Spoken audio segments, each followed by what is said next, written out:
नमस्कार मित्रांनो, मी के आणि आज आपण अशा मूव्ही बद्दल बोलणार आहे, ज्यातला हिरो मोठे-मोठे डायलॉग मारत नाही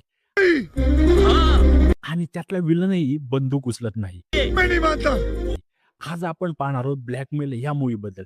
या मूव्हीत आहे आपला आवडता हिरो इरफान खान, जो की आपल्या डोक्यात शिरून आपल्याला विचार करायला भाग पाडतो. तर चला स्पॉइलर न देता पाहूया, की हा मूव्ही पाहण्यासारखा आहे की नाही. अभी मजा आएगा ना भिड़ो। तर याची स्टोरी अशी आहे, की देव कौशल म्हणजे इरफान खान हा दिल्लीतला एक साधा सेल्समॅन. तो एका टॉयलेट कंपनीमध्ये कामाला असतो. दिवसभर काम करून तो घरी येताना त्याला दिसतं, की त्याची बायको रीना म्हणजेच कीर्ती कुलारे हिचा अफेअर रणजित म्हणजे अर्नुद्दे सिंग याच्याबरोबर चालू असतं. हे पाहून तो भांडणं करत नाही. तो याचा बदला घ्यायचा म्हणून एक प्लॅन बनवतो.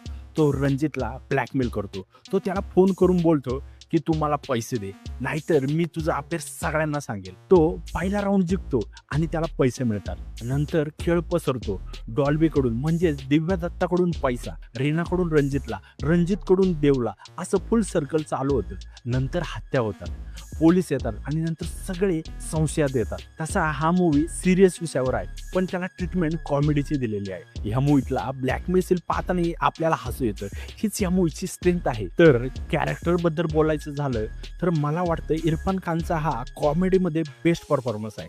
एक क्लूलेस नोकर ते मास्टर माइंड ट्रान्सफॉर्मेशन कमाल आहे. त्याच्या डोळ्यातील ऍक्टिंग तुम्हाला हसायला भाग पाडते.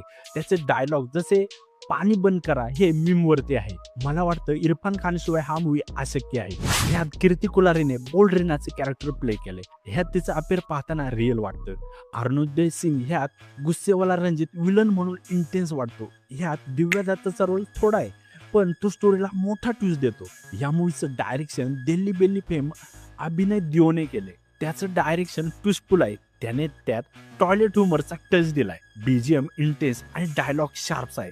क्लायमॅक्स शॉकिंग आहे. एकूण पैसा वसूल, पण काही ठिकाणी तो आपल्याला कन्फ्युजिंग वाटेल. तर ह्यात पॉझिटिव्ह आणि निगेटिव्ह पॉईंट्स आहे.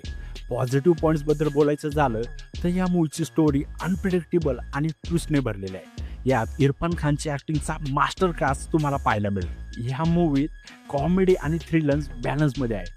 निगेटिव्ह पॉईंट्स बद्दल बोलायचं झालं तर या मूवीचा दुसरा हाफ तुम्हाला थोडा कन्फ्युजिंग वाटेल. या मूवीतले कॅरेक्टर इरफान खान समोर थोडे वीक वाटतात. मी देतो याला 3.5 आउट ऑफ 5 स्टार्स. जर तुम्हाला realistic movie, strong acting, dark comedy आवडत असेल तर तुम्ही ब्लॅकमेल मूवी नक्की बघा. हा मूवी सगळ्यांसाठी नाही, पण जो पाहिल तो त्याच्या कायम लक्षात राहील. जर तुम्हाला व्हिडिओ आवडला असेल तर लाईक करा, शेअर करा आणि आपल्या चॅनलला सबस्क्राईब करा आणि कमेंटमध्ये सांगा तुम्ही या जागी असता तर ब्लॅकमेल केलं असतं का.